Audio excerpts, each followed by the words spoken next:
Hello all, welcome back to my channel. And ಈಗೆಲ್ಲ ನೋಡ್ತಾ ಇರ್ಬೋದು ನೀವು, ನಾವು ಹೊರಗಡೆ ಹೋಗ್ತಾ ಇದ್ದೀವಿ. ಎಲ್ಲಿಗೆ ಅಂತ ನೋಡಿ ಗೊತ್ತಾಗುತ್ತೆ. ನಾವು ನಮ್ಮನೆ ಹತ್ರ ಇರೋ ಹೇರ್ ಕಟ್ ಸಲೂನ್ಗೆ ಬಂದ್ವಿ. ಚರಿಗೆ ಹೇರ್ ಕಟ್ ಮಾಡೋದಕ್ಕೆ. ನೋಡಿ ಎಷ್ಟು ಕ್ಯೂಟಾಗಿ ಕೂತಿದ್ದಾನೆ. ಸುಮ್ಮನೆ ಮಾಡಿಸ್ಕೊಳ್ತಾನೆ. ಮಾಡೋರಿಗೆ ಖುಷಿ. ಆ್ಯಕ್ಚುಲಾಗಿ ಫಸ್ಟ್ 3 ಟೈಮ್ಸ್ ಮಾಡಿಸಿರೋದು ಮೈಸೂರಲ್ಲೇ, ನಮ್ಮನೆ ಪಕ್ಕದಲ್ಲಿ ಇದೆ, ಅಲ್ಲಿ ಮಾಡಿಸಿರೋದು. ಇದು ಫಸ್ಟ್ ಟೈಮ್ ಬ್ಯಾಂಗ್ಳೂರಲ್ಲಿ ಮಾಡಿಸ್ತಾ ಇರೋದು. ನನಗೆ ಬೇರೆ ಕಡೆ ಚೇಂಜ್ ಮಾಡೋಕ್ಕೆ ಭಯ. ಅವ್ನು ಹೆಂಗೆ ರಿಯಾಕ್ಟ್ ಮಾಡ್ತಾನೆ ಅವ್ರನ್ನ ನೋಡಿ ಅಂತೆಲ್ಲ ಅಷ್ಟೇ. ಬಟ್ ಆರಾಮಾಗಿರ್ತಾನೆ. ಮೈಸೂರಲ್ಲಿ ಆ್ಯಕ್ಚುಲಾಗಿ ಅವನಿಗೆ ಕಾರ್ಟೂನ್ ತೋರಿಸ್ಕೊಂಡು ಕೂರಿಸಿದ್ವಿ, ಬಟ್ ಇಲ್ಲಿ ಅದು ಹಾಕಿಲ್ಲ ನಾನು. ಬಟ್ ಆದರೂ ತುಂಬ ಪೇಷನ್ಸಲ್ಲಿ ಕೂತ್ಕೊಳ್ತಾನೆ. ಅವನಿಗೆ ಏನೋ ಮಾಡ್ತಾ ಇದ್ದಾರೆ ಇವ್ರು ನನಗೆ ಅನ್ನೋ ಕ್ಯೂರಿಯಾಸಿಟಿ. ಈವನ್ ನಾನು ಮೇಕಪ್ ಮಾಡುವಾಗಲೂ ಅಷ್ಟೇ, ಅಷ್ಟು ಕ್ಯೂರಿಯಾಸಿಟಿಲಿ ಬಂದು ನೋಡ್ತಾನೆ. ಅವ್ನಿಗೆ ಅದು ಇಷ್ಟ. ಆಮೇಲೆ ಫುಲ್ ಖುಷಿ ಪಡ್ತಾನೆ ನಾನು ನೋಡಿ. ಆ್ಯಂಡ್ ನಾನು ಮಾಡುವಾಗಲೂ ಅಷ್ಟೇ, ನಾನು ಟ್ರಯಲಿಗೆ ಬಂದಿರ್ತಾರಲ್ಲ ಅವ್ರನ್ನೂ ಅಷ್ಟೇ ಖುಷಿಯಾಗಿ ನೋಡ್ತಾನೆ. ಅವ್ನಿಗೆ ಈ ಥರ ಥಿಂಗ್ಸ್ ಇಷ್ಟ ಅನಿಸುತ್ತೆ. ಆ್ಯಂಡ್ ಇವಾಗ ನಾವಿಲ್ಲಿ ಜಸ್ಟ್ ಸೈಡ್ ಅಷ್ಟೇ ಸ್ಲೋಪ್ ತೆಗಿಸ್ತಾ ಇದ್ದೀವಿ. ಸೆಂಟರ್ ಏನಷ್ಟು ಮಾಡಿಸ್ತಾ ಇಲ್ಲ. ಟ್ರಿಮ್ಮಿಂಗ್ದು ಒಂಥರ ಆಗುತ್ತಲ್ಲ ಕಚ್ಕುಳಿ ಕೊಟ್ಟಂಗೆ, ಅವಾಗ ಮಾತ್ರ ಒಂಥರ ನಗ್ತಾನೆ. ಒಂದು ಮಧ್ಯ ಹಾಗೆ ರಾಕ್ ಲಿಪ್ ಆ್ಯಡ್ ಮಾಡಿರ್ತೀನಿ, ಮಿಸ್ ಮಾಡಬೇಡಿ. ಫುಲ್ ವ್ಲಾಗ್ ನೋಡಿ. ಆ್ಯಂಡ್ ಅವ್ನ ಹೇರ್ ಕಟ್ ಹೇಗಿದೆ ಅಂತ ಕೂಡ ಕಮೆಂಟ್ ಮಾಡಿ.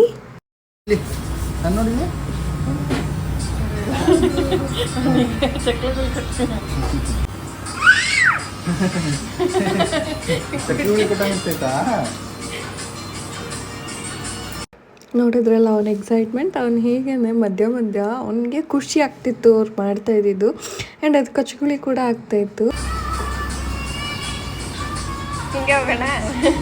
ಅವ್ರು ಕೇಳ್ತಾ ಇದ್ರು, ಇದು ಫಸ್ಟ್ ಟೈಮ್ ಮಾಡಿಸ್ತಾ ಇರೋದು ಅಂತ. ಇಲ್ಲ, 4th ಟೈಮ್ ಮಾಡಿಸ್ತಾ ಇರೋದು. ಮುಂಚೆ ಮಾಡಿಸಿದ್ದೀವಿ. ಅವ್ನು ಹೀಗೆ ಕೂತ್ಕೊಳ್ಳೋದು ಫಸ್ಟ್ ಟೈಮಿಂದನೂ ಅಂತ ಹೇಳಿದೆ. ಅವ್ರಿಗೆ ಖುಷಿ ಆಗೋಯ್ತು. ಯೂಶಲಾಗಿ ಮಕ್ಕಳು ಅಳೋದು ಕಿರ್ಚೋದೇ ಮಾಡ್ತಾರೆ ಅಂತ ಹೇಳ್ತಾರೆ. ನಾವು ಫಸ್ಟ್ ಮಾಡಿಸಿರೋರು ಕೂಡ ಅದೇ ಹೇಳಿದರು. ಇವ್ನು ನೋಡಿ ಈಗ ಮಾತಾಡ್ತಾನೆ ಹಾಗೇನೆ.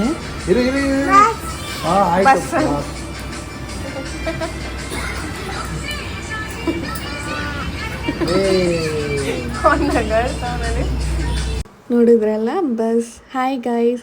ಇದೆಲ್ಲ ಎಲ್ಲಿ ಕಲ್ತ ಅಂತ ಗೊತ್ತಿಲ್ಲ, ಬಟ್ ಫ್ರೀಕ್ವೆಂಟಾಗಿ ಅದೇ ವರ್ಡ್ಸ್ ಯೂಸ್ ಮಾಡ್ತಾ ಇರ್ತಾನೆ ಅವಾಗವಾಗ. ಏನೋ ಅವ್ರಿಗೆ ಸಾಕು ಅಂತ ಹೇಳ್ದಂಗೆ ಇತ್ತು. ಅವರು ನಗ್ತಾ ಇದ್ರು. 10 ಮಿನಿಟ್ಸಲ್ಲೆಲ್ಲ ಹೇರ್ ಕಟ್ ಹಾಗೆ ಹೋಯ್ತು. ಒಂದು ಏನು ಸ್ವಲ್ಪನೇ ಅಲ್ಲ ಹೇರ್ ಕಟ್ ಸೈಡಲ್ಲಿ. ಸೊ ಆ್ಯಂಡ್ ಅವನು ಆರಾಮಾಗಿ ಕೂತಿರೋದ್ರಿಂದ ಬೇಗನೆ ಹೇರ್ ಕಟ್ ಮುಗೀತು. ಆ್ಯಂಡ್ ಇದಕ್ಕೆ 150 ಚಾರ್ಜ್ ಮಾಡಿದ್ರು. ಇಲ್ಲೇ ನಮ್ಮ ಮನೆ ಹತ್ರನೇ ಕಟ್ ಆ್ಯಂಡ್ ಕ್ರಿಯೇಟ್ ಅಂತ ಇದೆ ಸಲೂನ್. ನೀವು ಮಲ್ಲೇಶ್ವರಂ ಹತ್ರ ಇದ್ರೆ ನೀವು ಇಲ್ಲಿ ಹೋಗ್ಬೋದು. ಚೆನ್ನಾಗಿ ಮಾಡಿದ್ರು. ಆ್ಯಂಡ್ ನನಗೆ ಈ ಕೆಳಗಡೆ ಲೈನ್ ಕೊಡೋದು ಮಾತ್ರ ಇಷ್ಟ ಆಗಲ್ಲ. ಈ ಸೈಡ್ ಎಲ್ಲ ಓಕೆ. ಕೆಳಗಡೆ ಅದೇನೋ ಒಂಥರ ನೀಟಾಗಿ ಲೈನ್ ಹಾಕ್ತಂಗೆ ಅನಿಸುತ್ತಲ್ಲ, ಚೆನ್ನಾಗಿ ಅನಿಸಲ್ಲ. ಅದು ಮಾತ್ರ ಕೊಡಿಸಿಲ್ಲ. ಜಸ್ಟ್ ಅದನ್ನು ಸ್ಲೋಪ್ ಮಾಡಿಸಿದ್ವಿ. ಆ್ಯಂಡ್ ಫುಲ್ ಸ್ಲೋಪ್ ಮಾಡಿದ್ರೂ ಚೆನ್ನಾಗಿ ಅನಿಸಲ್ಲ. ಒಳ್ಳೆ ಮುಡಿ ಕೊಟ್ಟಂಗೆ ಅನಿಸುತ್ತೆ ಸುತ್ತ. ಹಾಗಾಗಿ ನಾನು ಸ್ವಲ್ಪ ಹೇರ್ ಬಿಡಿ, ಅದು ಫುಲ್ಲು ಬೇಡ ಅಂತ ಹೇಳಿದ್ದೆ. ಸೊ ಹಂಗಾಗಿ ಹಿಂದೆ ಬಿಟ್ಟಿದ್ದಾರೆ.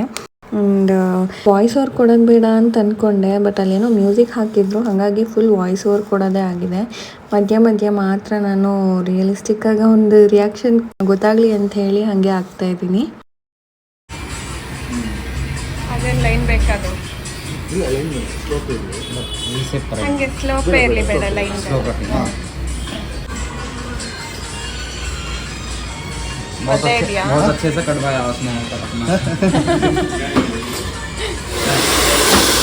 ಕೇಳಿಸ್ಕೊಂಡ್ರಲ್ಲ, ಅವ್ರಿಗೂ ಖುಷಿ ಆಯಿತು. ಇದಾದ್ಮೇಲೆ ಎಲ್ಲಾನು ಡಸ್ಟ್ ಆಫ್ ಮಾಡಿದ್ರು.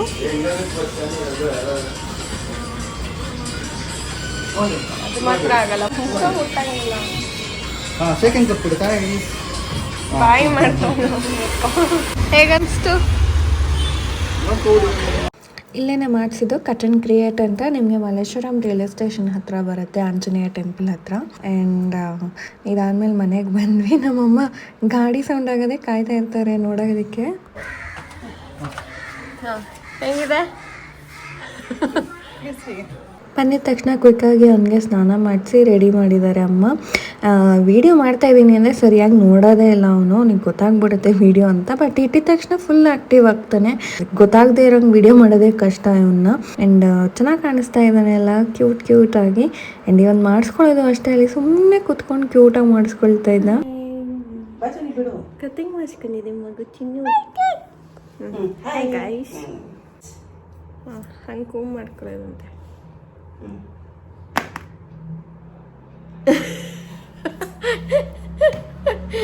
ವಿಡಿಯೋ ನೋಡ್ಕೊಳ್ತಾವ ಅವನೇ.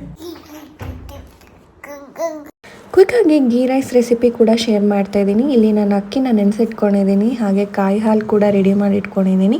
ಒಂದು ದೊಡ್ಡ ಈರುಳ್ಳಿ, ಒಂದು 4 ಮೆಣಸಿನಕಾಯಿ, ಕೊತ್ತಂಬರಿ ಸೊಪ್ಪು, ಪುದೀನ ಸೊಪ್ಪು, ಶುಂಠಿ ಬೆಳ್ಳುಳ್ಳಿ ಪೇಸ್ಟ್, ಹಾಗೆ ಸ್ವಲ್ಪ ಗೋಡಂಬಿ ಮತ್ತು ಸ್ಪೈಸಸ್ ಎಲ್ಲ ರೆಡಿ ಮಾಡಿ ಇಟ್ಕೊಂಡಿದ್ದೀನಿ. ಇಲ್ಲಿ ನಾನು ಕುಕ್ಕರ್ಗೆ ಒಂದು 3 ಸ್ಪೂನ್ ಅಷ್ಟು ತುಪ್ಪ ಹಾಕೊಳ್ತಾ ಇದ್ದೀನಿ.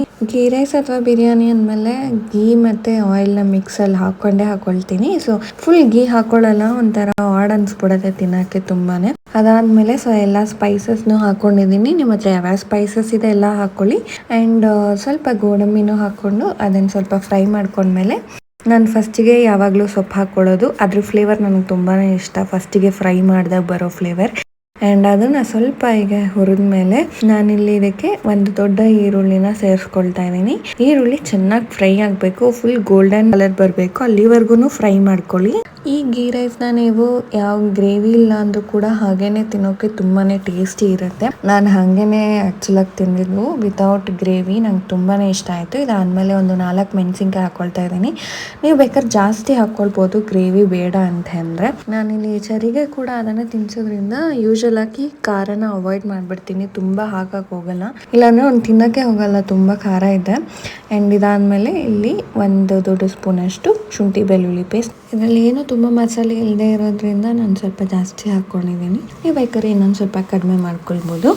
ಆ್ಯಂಡ್ ಇದಾದ ತಕ್ಷಣ ಚೆನ್ನಾಗಿ ಫ್ರೈ ಆಗಿದೆ, ಹಸಿ ವಾಸನೆ ಹೋದ್ಮೇಲೆ ನಾನು ಇಲ್ಲಿ ನೆನೆಸ್ಕೊಂಡಿರೋ ಅಕ್ಕಿ ಹಾಕ್ಕೊಳ್ತಾ ಇದ್ದೀನಿ. ಒಂದು ದೊಡ್ಡ ಲೋಟದಷ್ಟು ಬಾಸ್ಮತಿ ರೈಸ್, ಒಂದು ಚಿಕ್ಕ ಗ್ಲಾಸ್ ಅಷ್ಟು ನಾರ್ಮಲ್ ಬುಲೆಟ್ ರೈಸ್ನ ಹಾಕ್ಕೊಂಡಿದ್ದೀನಿ ನಾನಿಲ್ಲಿ. ಆ ಮಸಾಲೆ ಜೊತೆನೇ ಫ್ರೈ ಮಾಡಬೇಕು ಒಂದು 2 ಮಿನಿಟ್ಸ್ ಆದರೂ.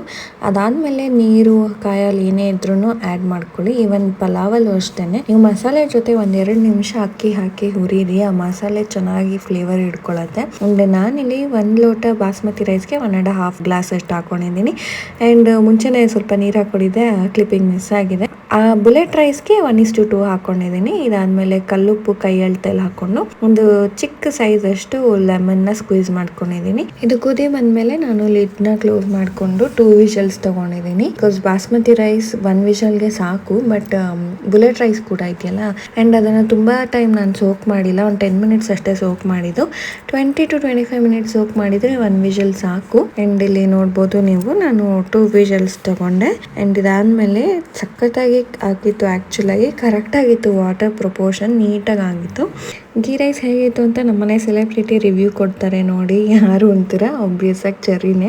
ಅವ್ನ ರಿವ್ಯೂ ಏನಿಲ್ಲ, ನೆಕ್ಸ್ಟ್ ಹೊತ್ತು ಅವ್ನು ಆರಾಮಾಗಿ ತಿಂದ ಅಂದರೆ ಓಕೆ ಚೆನ್ನಾಗಿದೆ ಅಂತ. ಅವನಿಗೆ ಇಷ್ಟ ಆಗಿಲ್ಲ ಅಂದರೆ ತಿನ್ಸೋಕ್ಕಾಗಲ್ಲ, ಫೋರ್ಸ್ಫುಲಿ ಅಂತೂ ನಾವು ತಿನ್ಸಲ್ಲ ಅವನಿಗೆ.